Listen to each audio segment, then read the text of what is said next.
Assalamualaikum. Salam satu rasa.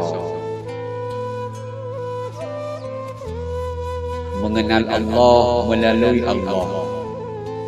Jalan untuk mengenal Allah itu adalah suatu perkara yang terlampau mudah dan terlampaui senang. Lantaran mudah dan senang itulah sehingga kebanyakan dari kita terlupa dan terlepas pandang. Apakah benda yang paling hampir dengan mata kita? Benda yang paling hampir dengan mata kita itu adalah bulu mata.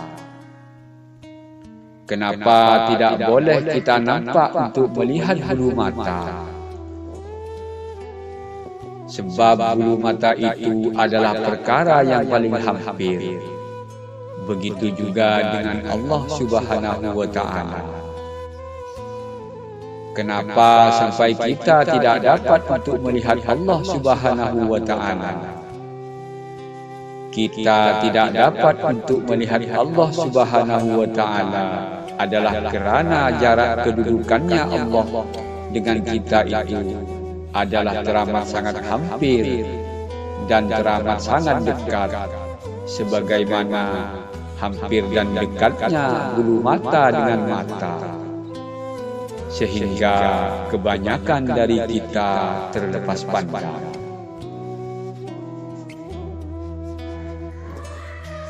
Untuk mengenal yang dekat itu hendaklah melalui perkara yang hampir. Satu-satunya perkara yang paling hampir dengan kita itu adalah diri kita sendiri. Setelah mengenal diri dengan rata, baru boleh mengenal Allah yang nyata. Untuk mengenal Allah itu pula berkehendak ia melalui Allah sendiri. Mengenal Allah itu bukannya melalui guru atau melalui kitab.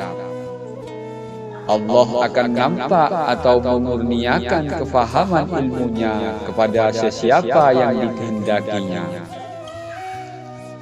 Untuk itu, marilah kita mengenal Allah melalui Allah. Pelajaran pertama, mengenal Allah melalui Allah Subhanahu wa Ta'ala.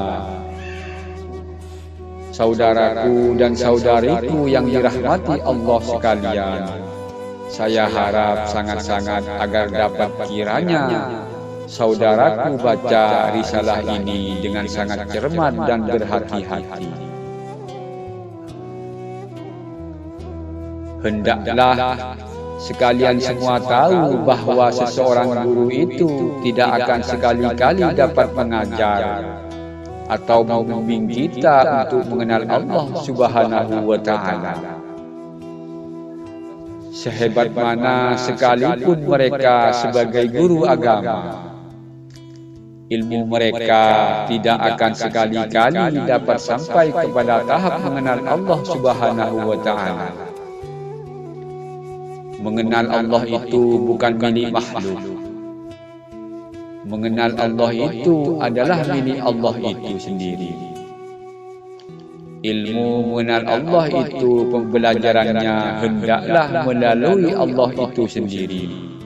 Hanya Allah yang mengenal Allah. Sebagaimana yang dinyatakan di dalam hadis, Ana araftu Rabbi bi Rabbi. Aku mengenal Tuhan dengan Tuhanku. Mengenal Allah itu tidak sekali-kali melalui bimbingan guru, malaikat atau bimbingan Al-Quran yang boleh menyampai, membimbing atau membawa kita kepada mengenal Allah itu adalah hanya melalui Allah itu sendiri. Hanya Allah mengenal Allah. Allah akan memperkenalkan dirinya hanya kepada dirinya. Bagaimana mungkin kita boleh sampai kepada tahap mengenal Allah, sedangkan Allah itu bukan air dan Allah itu bukan benda. Allah tidak bersifat sebagaimana sifat makhluk. Allah itu tidak bernama sebagaimana nama makhluk.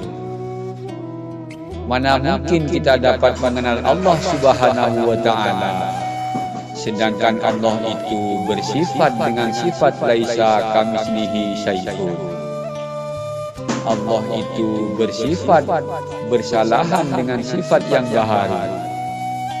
Apa yang kita gambar itu bukan Allah Subhanahu wa Ta'ala.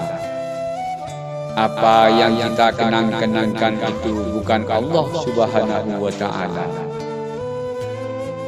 Apa yang kita bayang-bayangkan itu bukan Allah Subhanahu wa Ta'ala. Dan apa-apa yang kita lintaskan ke dalam hati, lintasan hati, itu pun bukan Allah Subhanahu wa Ta'ala.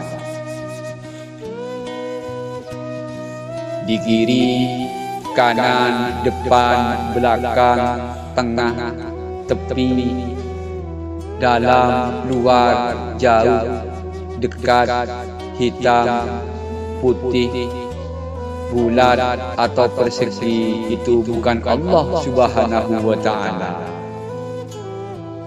Kiranya Allah boleh memperkenalkan dirinya. Persoalannya di sini, bagaimanakah untuk kita belajar mengenal Allah dengan Allah? Dekatnya Allah itu tidak bersentuhan dan jauhnya Allah Subhanahu wa Ta'ala itu tidak bersepadan. Dikarenakan Allah itu terlampau hampir dan terlampau dekat, sehingga kebanyakan kita tidak dapat untuk melihatnya. Mengenal Allah itu adalah hal keadaan yang tidak dapat untuk dilihat oleh pandangan mata atau diraba dengan anggota tangan. Untuk akal mengenal barang ilmu yang tidak ada bukti dengan mata kepala akan mendatangkan kepayahan atau kesulitan. Untuk itu, hendaklah kita tinggalkan dahulu bab ilmu mengenal Allah melalui Allah. Buat seketika untuk sampai ke tahap-tahap anak tangga ilmu mengenal Allah melalui Allah. Saudaraku wajib terlebih dahulu melalui anak tangga ilmu mengenal diri, yaitu ilmu mengenal diri. Setelah saudaraku benar-benar tamat dalam belajaran ilmu mengenal diri dengan rata, barulah saudaraku boleh mengenal Allah dengan nyata.